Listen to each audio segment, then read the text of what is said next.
तब नारद जी भागवत सुनने से कैसे कैसे पापी तर सकते हैं। नारद जी ने पूछा शौनकादिक ऋषियों से, तो शौनकादिक ऋषि कहते हैं नारद जी सुनो, तुंगभद्र तटे पूर्व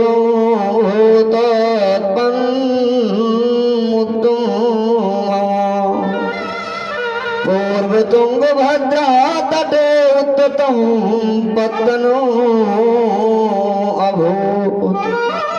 तुंगभद्र नदी के किनारे एक विद्वान आत्मदेव नामक ब्राह्मण रहते थे और उनकी पत्नी का नाम था धुंधली देवी। धुंधली देवी नाम था पत्नी का। सांसारिक बातों में रत रहती थी और बहुत बोलने वाली थी, बहुत बातें करने वाली थी धुंधली। घर के काम तो करती थी लेकिन झगड़ालू प्रवृत्ति की थी।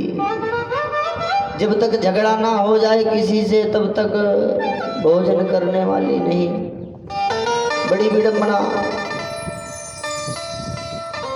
प्रेम पूर्वक निवास करते थे पंडित जी आत्मदेव। एक दिन एक तालाब के किनारे पहुंचे और जोर जोर से रोने लगे। तभी वहां पर एक सन्यासी जी आए और सन्यासी जी कहते हैं पंडित जी आप रो क्यों रहे हैं? आखिर बात क्या है जो आप रो रहे हैं? कथम रोदिसी विप्र तुम काते चिंता बली।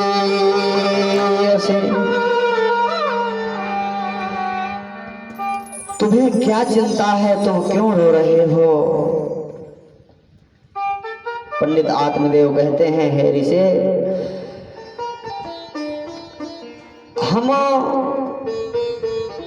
पता नहीं कौन से पूर्व जन्म का पाप है जिसके कारण हमें कोई संतान प्राप्ति नहीं हो रही और इसीलिए हम रो रहे हैं। अब हमने विचार बनाया कि अगर संतान रहित वो घर धिक्कार है, संतान रहित जीवन धिक्कार है। अरे कहाँ कहूँ, अगर संतान नहीं है घर में तो जीवन व्यर्थ है। हे ब्राह्मण देवता, संतान पाने के मोह को छोड़ दीजिए। ऋषि कहते हैं कि मैं अपना हाथ दिखाइए, मैं देखकर बताऊं आप को पुत्र होगा या नहीं होगा।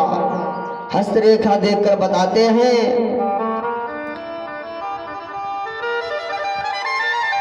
पंडित जी सप्त जन्मावधि पुत्र, सप्त जन्मावधि तो पुत्रो नय वचि नय वचि। तुम्हें 7 जन्मों तक पुत्र नहीं होगा, तुम एक जन्म को लेके रो रहे हो। कहा ऋषि देवता, अगर पुत्र नहीं हुआ तो मैं अपने प्राण त्याग दूंगा। जैसे प्राण त्यागने का नाम लिया, कहा रुको रुको, प्राण मत त्यागिए, मैं एक फल देता हूं आपको, ये फल ले जाकर अपनी पत्नी को खिला देना, आपको पुत्र होगा। वो पंडित जी फल लेकर आते हैं और अपनी पत्नी से कहते हैं अजी सुनती हो देवी जी? कहते हैं हाँ हाँ क्या बात है, आज बहुत खुश नजर आ रहे हो, ऐसे लग रहा है कोई मड़ी ले पा चुके हो तुम। अरे मड़ी से बढ़कर भी मैंने कुछ पा लिया। क्या है?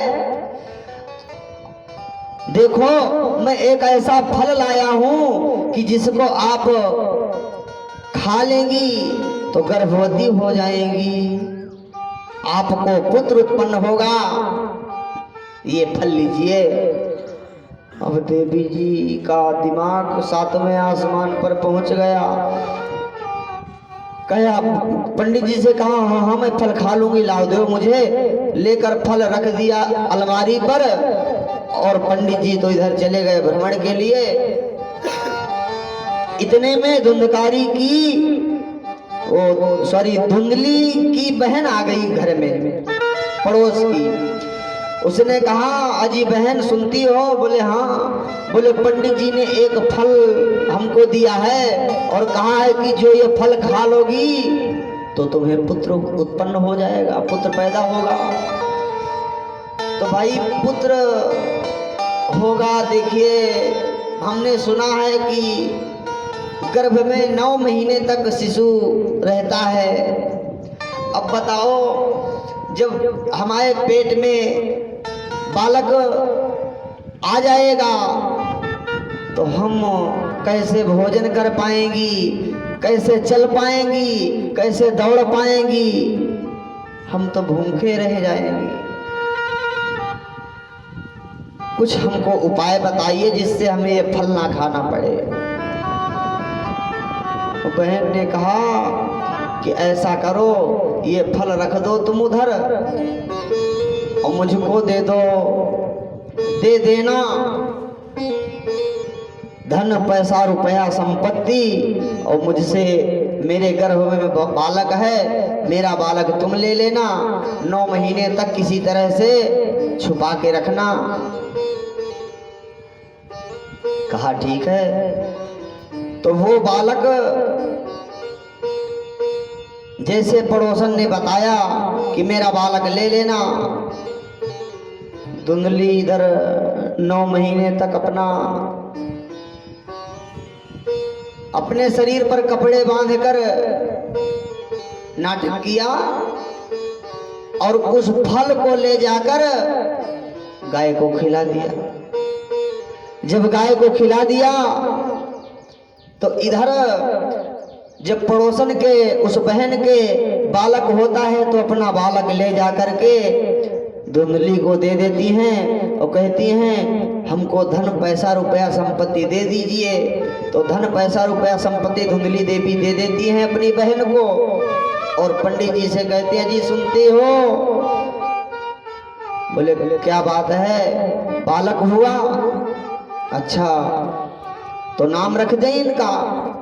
बोले हाँ बालक हमें हुआ है तो नाम हम ही रखेंगे। बोले तो ठीक है रख लो। नाम रख लिया। कहा मेरा नाम है धुंधली तो मैं बालक का अपने नाम रखूंगी धुंधकारी। कहा ठीक है। अब इधर उस गाय के गर्भ से एक बालक का जन्म होता है जिसके कर्ण हैं गाय के और पूरा बालक है। कहा इसका तो नाम हम रखेंगे। पंडित जी ने कहा ठीक है रख दो। तो उसका नाम गाय के जैसे कान देखा तो उसका नाम रख दिया गोकर्ण। जब गोकर्ण नाम रख दिया, समय व्यतीता, कुछ दिन का समय व्यतीत हुआ और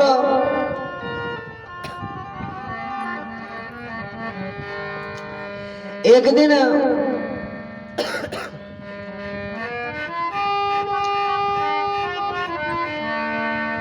धुंधकारी को ऐसी लत लग गई कि चोरी करना, डकैती करना, वेश्यावृत्ति करना, उसको लत लग गई, वो करने लगा। और गोकर्ण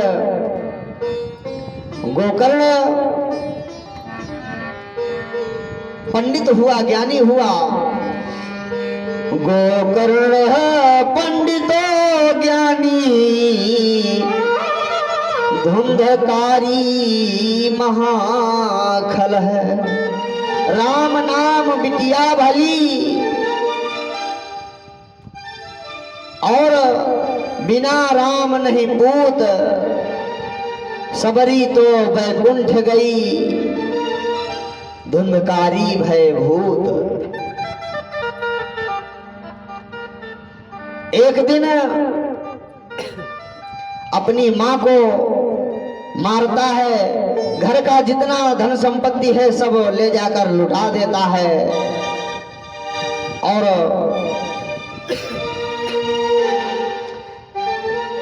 इधर जब धुंधकारी का हाल बेहाल देखा गोकर्ण ने, तो अपने पिताजी को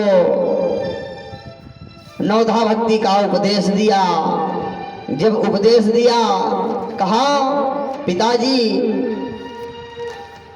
इस माया के चक्कर में ना पड़ो।